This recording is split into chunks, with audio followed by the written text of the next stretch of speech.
everyone. Welcome to the Fullest podcast. Today's guest is Amy Duncan, who is the founder and CEO of Mowellens.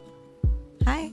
Hi, how are you? Good. How are you? I'm good, thank you. Thanks for Excited coming to all be the way here. to Corona Del Mar I feel to at hang home out. again. Yeah. So, will you tell us a little bit about Mowellens really quick, just for people who don't know what Mowellens is? Yeah, so in a nutshell, we're Supercharged CBD skincare, and we started in 2018. Basically, with my background in healthcare and being in traditional healthcare for so many years, I wanted to move into wellness and be more proactive with how we take care of ourselves and what we put in and on our bodies.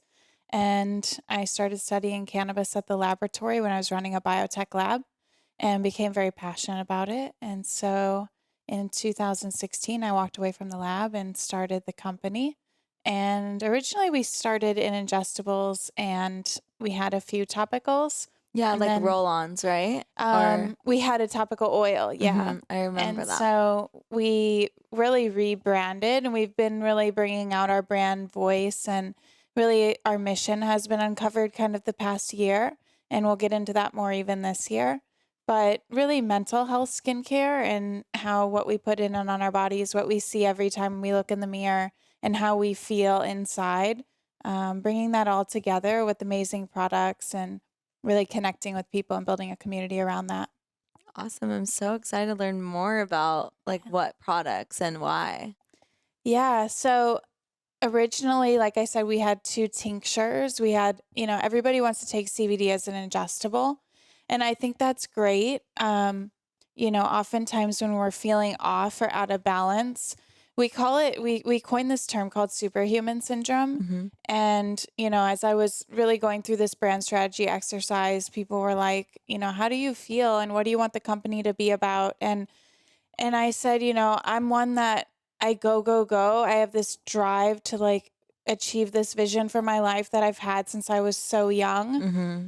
And then I go eat ice cream, or, I retreat and like recharge. And it was always this unique dynamic of like swinging one way and then the other.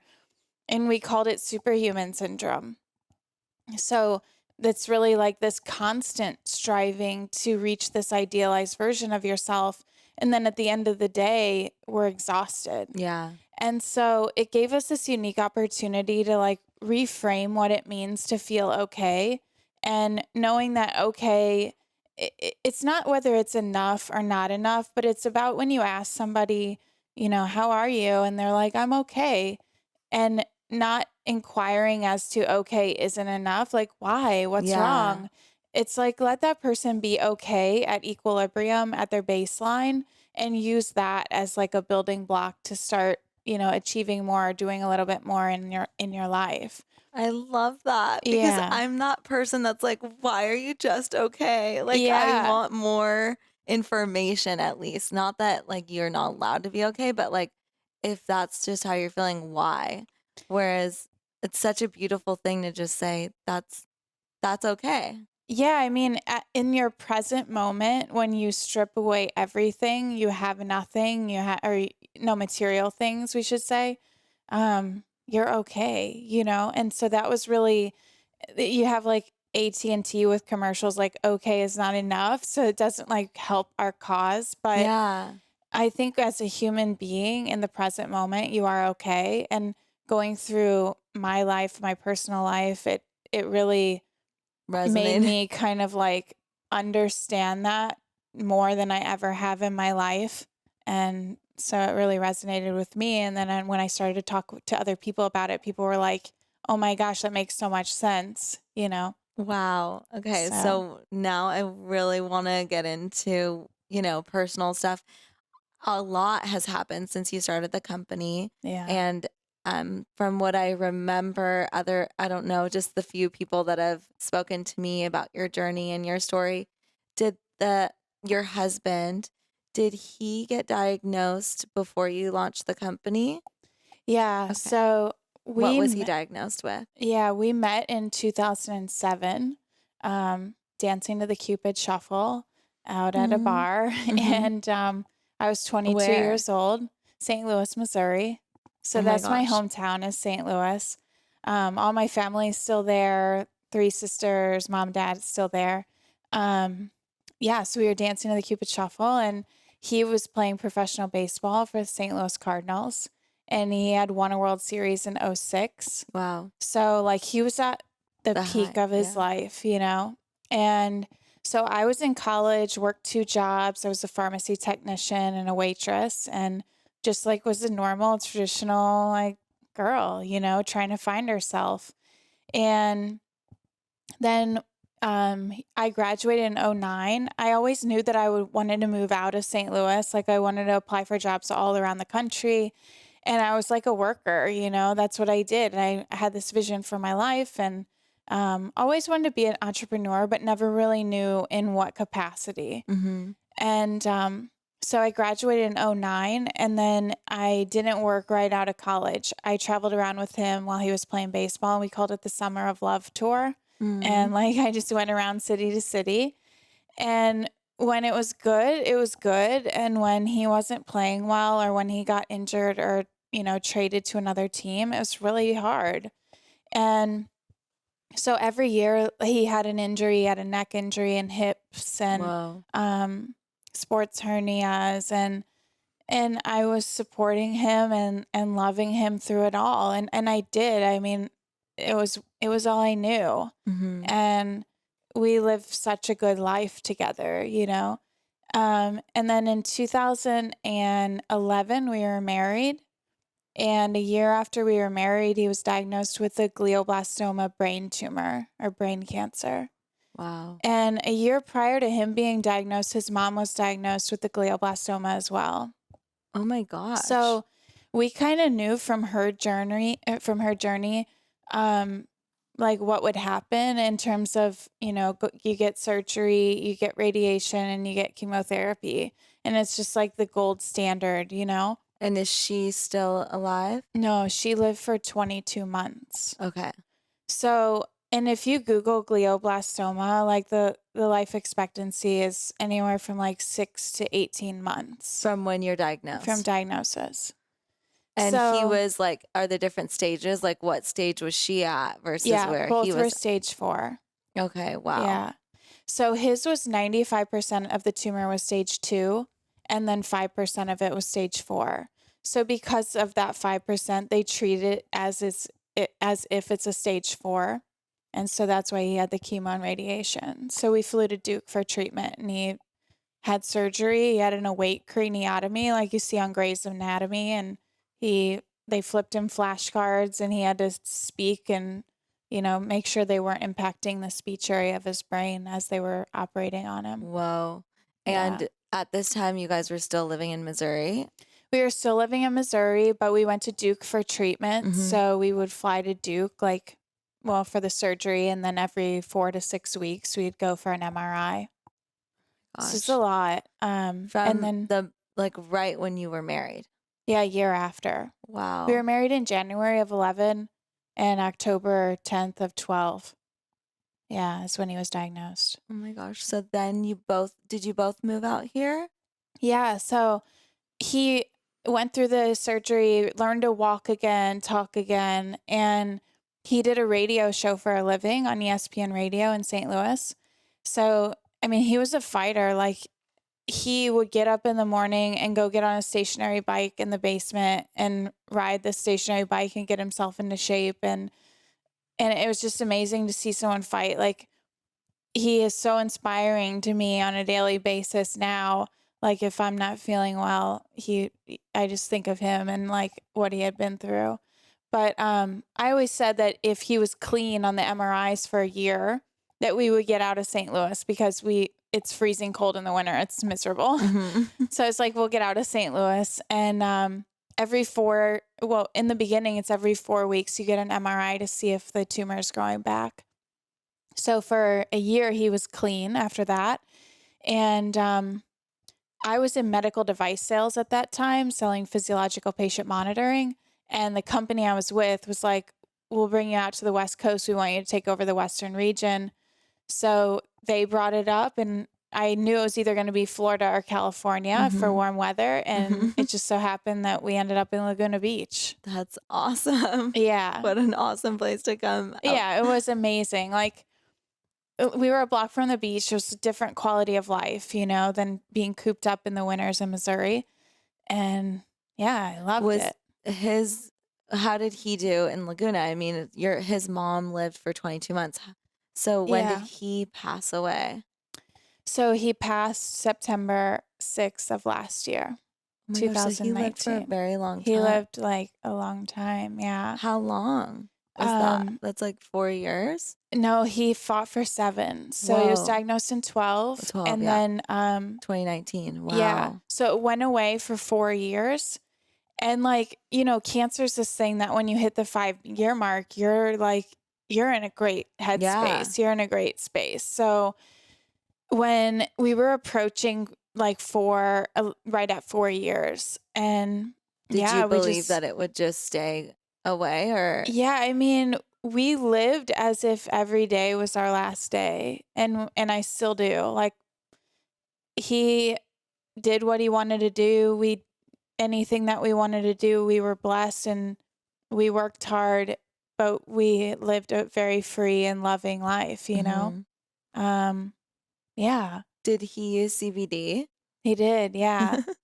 I So, didn't, I was always weird getting into the CBD industry and seeing like people talking about inflammation, anxiety, depression, cancer, like all of these true medical claims. And I came from the world of healthcare, so I'm very familiar with that. And I just knew that I didn't want to target those people. Like, I saw healthcare from a business perspective, from him navigating it as a patient, and then from a caregiver perspective. And I was just like, that is not what I want to do. Like, I'll mhm. help you with stress as you're going through chemo and nausea, just like feeling balanced, Yeah. and getting in a good, peaceful mindset.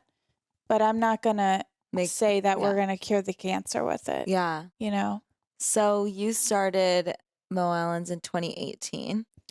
Yeah, so I was running the lab. The medical device company brought me out to California. I stayed with them for a year, and then I had the opportunity to go run a genetics laboratory.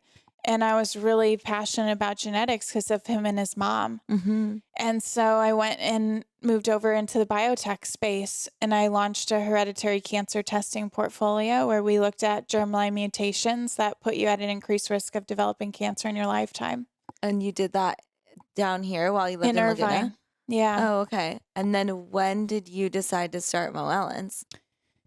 2016, after going in for MRIs every 6 weeks, we went in for MRI October of 2016, and I had studied the cannabis plant. I was going to launch a cannabis testing portfolio at the lab. So all summer long, I was studying cannabis, hemp, marijuana, CBD, and he had seizures, so I naturally gravitated towards CBD. And then I would take him into the dispensaries, here and look online. And I would be the wife that was like, all right, the store is filled with products. Like, let's go get some great CBD products or Mhm. THC products.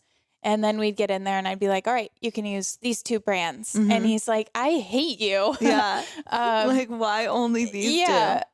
So I just knew that there was nothing out there in 2016 that I wanted to use, or maybe like a few products I wanted to use.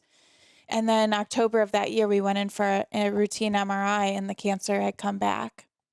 And when Wow. it came back, I was just like, Right when you started it? no, Oh, I wait, hadn't October. started Yeah, it. yeah, Yeah, I was just studying the plant at the lab, and I was great at the lab. I mean, I could have stayed there. I made a good living, and we were happy, but I would wake up before the sun came up and go to the lab, and when the sun set, I would come home, and yeah. I was just never with him. It was so much work and not a lot of love. And Yes. so when the cancer came back, I was like, this is my sign. I need to change my life and really build out this dream that I've had for so long. And it just felt right, Mhm. So I walked away and I said, I don't care if I end up working as a barista at Starbucks, which isn't a bad job, by the way. Yeah. I just said, like, I'm going to spend my savings and I'm going to go all in on myself. Mm-hmm. And so I walked away. It took me 11 months and then we launched in March of 18. Oh my gosh. And Yeah. when did you move to West Hollywood? Did you move together? No. So the cancer came back in 16 and then 17, he went through radiation again. And radiation for the second time to the brain is so traumatic and hard on the patient. And so like 4 months after, he started really having trouble speaking, and we knew that the cancer was progressing. And you know, like we had been married for 7 years at that point, and 6 of those years had cancer as a layer on top of them. And so there was always this very thick layer of heaviness on us. We Mm-hmm. lived like this. Like I didn't go on girls' trips. I didn't do things for myself. We lived together, and I loved it, and I would never change a minute of it. But when the cancer came back and he knew that he was not going to make it, like I think he knew more than I knew. I would always say like, it's okay, we're going to beat it and you're going to be fine. It's going to take a downturn, but you're going to get through it. And I think he knew like deep down that he wanted to know I would be okay. Mm-hmm. And so that year was like the art of letting go. And as painful as it was, he wanted to be back in Tucson, which is where his dad was. And he wanted to be there. His dad was retired from baseball. And he wanted to just be in a place that really felt like home. And I had been building the company, and the company had launched in March of that year. And, that was a wild summer for the industry. And, yeah, he wanted to be back in Tucson. And I said, I can't live in Tucson, but I can live here and we'll just figure this out. And Oh my he's like, gosh. yeah. And I think a lot of people, families, friends looked at that and they were like, she's a horrible person, or what the hell are they doing? We knew we've been together for, 10 years, 11 years at that point. It wasn't about separating, getting a divorce, me not being there for him. It was about finding a new normal Mm-hmm. and knowing that someone who had been in your life for 22, since you were 22 years old, wasn't always going to be there, you know? And so he went back to Tucson and I went to West Hollywood, and um, I said, I tried to ask, like, how many times are you going to come visit? Or are you going to come back and forth? Because that'll determine what kind of place I get? And he Mm-hmm. was like, no, Amy, like, I want you to get what you want. And I've never heard him more happy for me than the day that I said, like, I found a place and I love it. And he was like, I'm so happy for you. Like, it made him feel okay, Mm-hmm. that I would be okay if anything happened to him. Oh my gosh. So Yeah. wonderful and so intense at the same time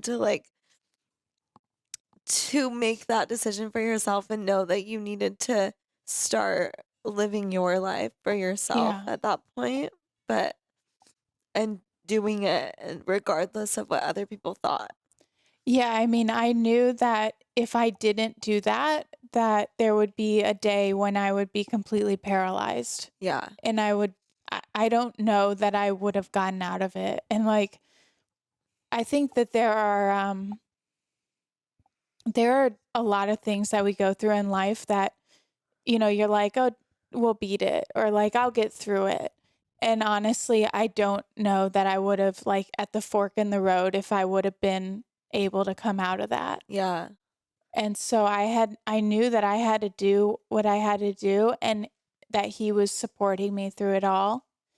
And like now looking at where my life went after moving to West Hollywood, um, and seeing like the light workers in my life and like just all of the things that I feel like he was actually working in the physical, but also communicating so deep with his mom and like Yeah. bringing things into my life to like say, is Amy all right? No, she's not all right yet, you know? And yeah, and I actually, so he passed in September, and a few things happened like in the summer of last year where he fell and like he had a few falls that really started the decline in his Mhm. health, and he couldn't talk anymore for the past year, and he couldn't use his right arm or right leg anymore, and like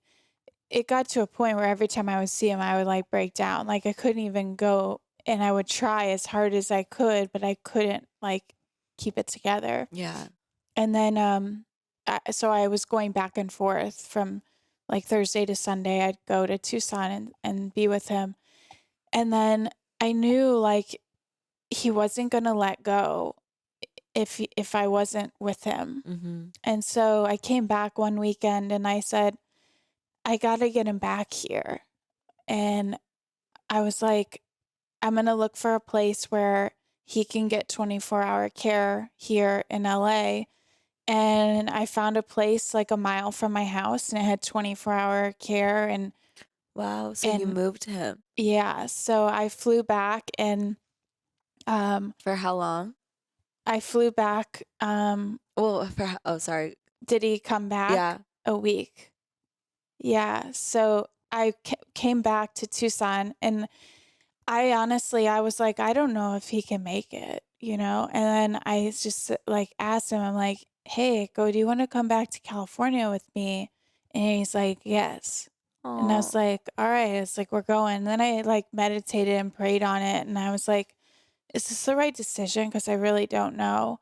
And I said, "I'm going to do it." And so we made a 10-hour drive, Oh my and gosh. it was in the middle of like the fall, like hot fall. So the van was like so hot, even though it was emergency vehicle. It's like 120 degrees in the desert, Oh you my know? gosh.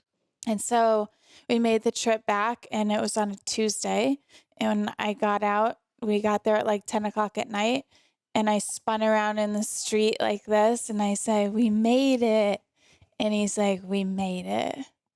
And then he passed on that Friday when I was there with him. And it was like, I just, yeah, I couldn't get his heart rate down and he was having seizures. And the last time he saw me was I had my hair done the best I've ever had it done in my life, and my makeup was done. And yeah, and just like that experience is something like being with someone. Um, when they pass, it's just like, I haven't been able to like put words to it, you Yeah. know? But yeah, I've he's with me every day. I know that. It's crazy to be with someone. Well, I had a similar experience of being with someone, having the opportunity to be with someone right before they passed. And like I wasn't there that exact moment, but I was there like an hour before and like an hour after. Mhm. And it's crazy what a difference it is. Yeah. Like they're not there. Yeah. Like the Well, body is like their soul is like gone. It's so crazy. I don't know if that yeah. was your experience, but Yeah, I mean, I had held him all day and like prayed the rosary with them, and had like spa music on the phone and just told stories. Like we love traveling and snorkeling, and um so I just told stories of that like all day long. And then his brother and his dad both made it out to like be there, mhm. and his dad actually drove Whoa. and got there at 2 o'clock, and he passed at like 3 o'clock. Wow. And I remember like holding him all day, and finally I said like, he's so at peace. Like I said, um I think like I can get a sip of coffee. And I was like, he's gonna heal and like just wake up. Like he's so at peace, you know? Wow. And then I like got up and like moved to hold his hand, and it was like I freed him, you know, and then like he just like passed right after that. Wow. But when I looked back at him, it was like all illness was gone. Mhm. Like he was like he could have got on the field. Mhm. Yeah. And S- like his phone died immediately after that. Like the day before, his radio station announced that they had a new like programming schedule and that his show that he had wouldn't go on without him. It was just like all these like chapters Yeah. just came to a close. And I remember I went out on the porch of the house like right after, and this hummingbird like flew like and just hovered like literally 5 feet from my face. And I was just like, hi, you know, and yeah, it's the hardest day of my life. Oh my Yeah. gosh, I'm sure. Mhm. So so what now? I mean, I'm assuming that, you talked a little bit about this, but that idea of just being okay and that being okay and enough, like, Yeah. was that something that was inspired by this? Yeah, so I think now this year we're going to take it a bit further, and we're going to really launch and build out what mental health skincare means. Mm-hmm. And we That's say super like, awesome. yeah, so we say we all have issues and our skin is no different.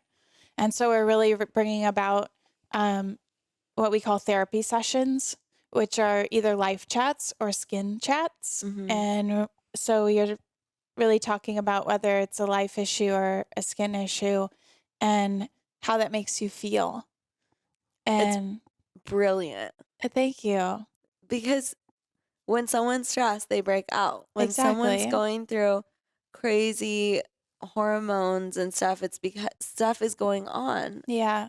And it's either lifestyle or, like you said, it has so much to do with our mental health. Yeah. So there's like a growing field called psychodermatology, and it is the cross between mental health and your skin. And so, you know, we're going to network with and collaborate with companies like, you know, Calm and Headspace and, you know, the psychologists and mental health world. Mm-hmm. And then also have our skin therapists and, you know, our spas and places where it's actually built out in this, you know, spa setting and applications on the skin. That's so exciting. Yeah. Have you connected with Mend at all, or do you know what Mend is? Mend, yeah. Yeah, Familiar. I feel Yeah. like you guys would be friends. I think she lives in Venice also. Oh, Or wait, really? you live in West Hollywood, but yeah, I'll Yeah. have to That would be connect you guys. amazing. She's so sweet and you're very nice. And I Thank just want to see you. two brands I love work together. Thank you. Yeah. But yeah, I mean, that's just such a cool way of incorporating CBD. And I mean, is it all going to be CBD? I think that that'll kind of open the door to other things. Mm-hmm. Um, you know, even in the products now, like the skincare products now, you know, the products are great with or without CBD. Mm-hmm. So we're not the company that just got into the CBD space because we wanted to get into a new like growing huge bubble of an industry. I am very passionate about it from my background with the lab and developing clean, pure products. And I think that the mental health aspect of things will open the door to, you know, different types of products that are not only CBD, but just like all over um, in and on your body, health and wellness. Makes so much sense. Yeah. So, what are some products that you currently have or that you're excited to launch that fit into that? Well, last year we launched 10 new skincare products. So Wow. we did the collaboration with Heyday. I don't know if you remember the Yeah. first year, Uh-huh. 2018. So we're going to bring that back on here soon. Do you know Natalie White? Yeah. Oh, okay. Because she lived in Laguna. She connected us. Oh, okay. Oh, yeah. That's so funny. Yeah, Yeah, she yeah, did. yeah. She's the one that reconnected us. She's amazing. Yeah, she is. So She's she amazing. worked with you on the Heyday front? Yeah. So she was at the Beverly Heyday, Mm-hmm. and we worked together to bring it all to life. Mm-hmm. So that was really good. She's amazing. Yeah. So we're going to bring that back, the collaboration with Heyday. And then we're in the Edition Hotel spas, Mm. the standard hotels, and launching the 10 new skincare products. Now you can use a CBD skincare product from start to finish from your skincare routine. So your cleanser, your exfoliator, we have 2 masks, we have a serum, moisturizer, and 2 body products. Wow. Yeah, That's a lot of work it's a that lot. goes into that. Like, it's a lot of product. That's amazing. But me coming from someone who's launched a product, Yeah, I you mean, what know. goes into brainstorming that is crazy. So I just, want to take a Yeah. moment to really give you credit Thank for you. everything that you personally went through and really being a superhuman Thank and you. creating all these incredible products and building a company that really stands for a message that's so important. Thank you. Yeah, I appreciate that. I feel like, what I've been through has allowed me to see life differently.